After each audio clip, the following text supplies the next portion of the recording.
Shalom, shalom, chers frères et sœurs en Christ, et bienvenue à la rhapsodie du jeudi 29 juillet 2021. Rhapsodie écrite par le pasteur Christ Oyaki Lomé, et la lecture vous est offerte par les vérités de l'Évangile. Le thème d'aujourd'hui est votre pensée, l'instrument de votre transformation. Et le verset de Romains 12, verset 2. Qui dit « Ne vous conformez pas au siècle présent, mais soyez transformés par le renouvellement de l'intelligence, afin que vous discerniez quelle est la volonté de Dieu, ce qui est bon, agréable et parfait. » Fin du verset.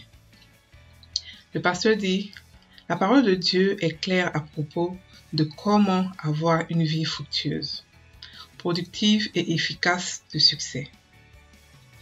C'est par le renouvellement de votre pensée avec la parole. Pourquoi votre pensée est-elle si importante? C'est parce que Dieu a façonné la pensée comme l'instrument de votre transformation.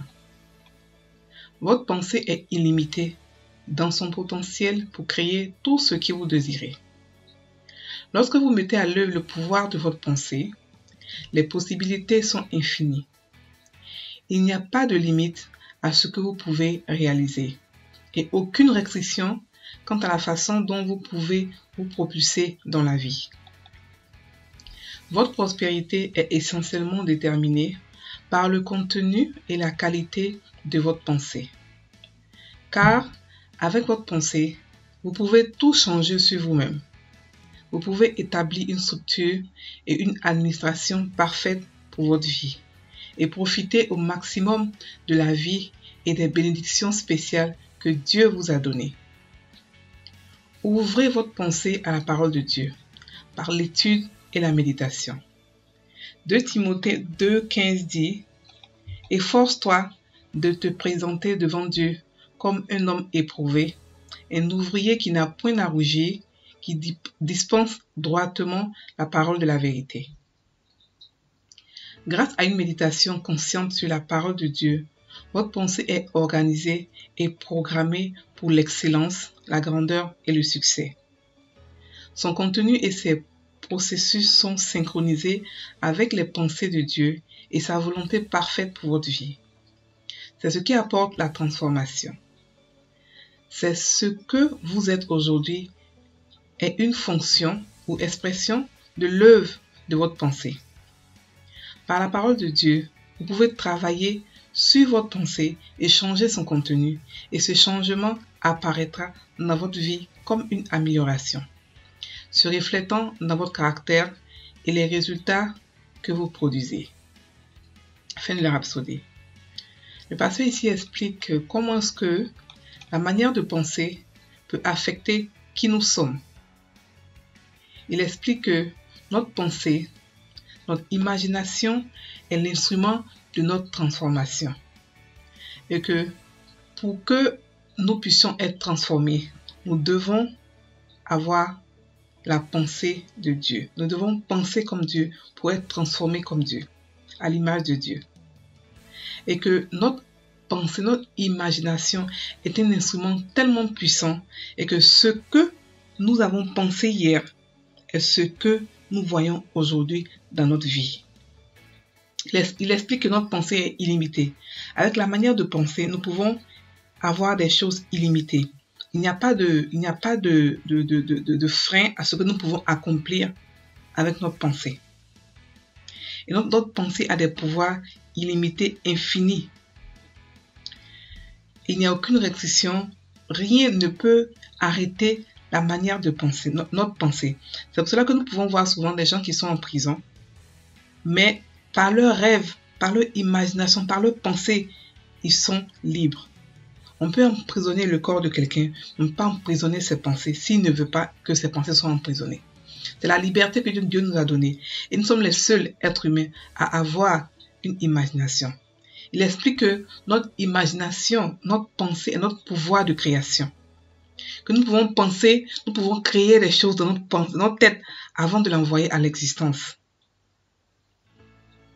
Voilà. Il explique que notre prospérité est déterminée par le contenu de notre pensée, par notre manière de penser, notre mentalité.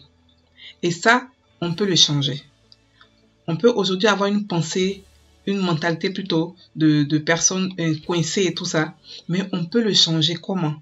Par la parole de Dieu, en l'étudiant, en la méditant, mais de manière exprès, c'est-à-dire que de manière visée. Qu'est-ce que je veux dire par là? Beaucoup de gens croient que une fois en passant, on lit la Bible, on médite la parole. Non. La méditation de la parole et l'étude biblique sont des choses qui doivent se faire de manière journalière. Parce que la parole de Dieu est notre pain, est notre nourriture pour notre esprit. Et la nourriture se mange tous les jours. Tous les jours, elle se mange. Nous devons aussi étudier la parole et méditer la parole pour pouvoir être transformés dans notre mentalité, notre manière de penser, pouvoir avoir la pensée de Dieu, pouvoir synchroniser notre vie avec la vie parfaite que Dieu a établie pour nous. Nous avons une vie de grandeur. Nous avons une vie d'excellence en tant qu'enfant de Dieu, en tant que chrétien. Mais pour pouvoir être conscient de ça, pouvoir d'abord savoir la vie que nous avons, nous devons avoir une relation d'intimité avec la parole de Dieu. Nous devons avoir une intimité, une méditation avec la parole de Dieu. Et c'est en méditant que nous aurons le réma, la parole révélée pour nous. La parole de Dieu que nous voyons, c'est juste la lettre. Mais elle est au-delà de ça. La parole de Dieu est vivante. Et pour pouvoir la connaître, il faut avoir avec elle une intimité. Cette intimité se fait par la méditation de la parole et par l'étude biblique. Et il dit que nous pouvons changer qui nous sommes en un clin d'œil, rien que méditant la parole de Dieu et en l'étudiant. Donc frères et sœurs, je vous exhorte à pouvoir étudier la Bible, à faire des programmes d'études tous les jours. Vous devez étudier la Bible, comme ce dévotionnel comme ça qu'on a tous les jours, la Rhapsodie. Chaque matin, vous pouvez la prendre, la lire, l'étudier et la méditer. Parce que ici, on fait en même temps 3 choses. On lit la parole de Dieu, on l'étudie, on la médite et on la lit, on la comprend. Donc, on reçoit un réma tous les jours pour nous. Donc, frères et sœurs, ne négligez pas la Rhapsodie, ne négligez pas. C'est une nourriture pour vous tous les jours qui se renouvelle chaque matin, un nouveau pain pour vous et qui est essentiel pour votre croissance spirituelle. Voilà. Mais mis à part ça, vous devez aussi avoir des temps d'étude, des temps de méditation de la parole tous les jours. Prendre un verset et la méditer. Vous pouvez prendre un verset pendant 1 semaine, 2 semaines, jusqu'à ce que vous ayez un réma. Et même au-delà du réma, parce que chaque verset a au moins plusieurs révélations. Vous pouvez aller au-delà pour comprendre réellement ce qui se passe. Même un mois sur un verset, c'est pas un problème. La parole de Dieu, même une virgule, signifie quelque chose.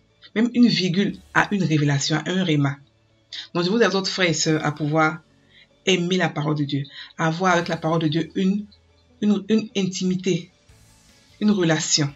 Et c'est comme ça que vous connaîtrez, vous aurez la mentalité de Dieu, la pensée de Dieu. Et c'est comme ça que vous synchroniserez votre vie avec la volonté parfaite de Dieu. Nous allons maintenant faire la prière. Donc répétez après moi. Béni sois-tu, Seigneur. Alors que je médite consciemment sur les Écritures, ma pensée est renouvelée, organisée et programmée pour produire de l'excellence. Ma pensée est gardée par ta parole et complètement soumise aux bonnes idées. Pensées et messages. Je marche dans des niveaux plus élevés de gloire, de victoire et de prospérité. Au nom de Jésus. Amen. Frères et sœurs en Christ, passez une excellente journée. Soyez bénis.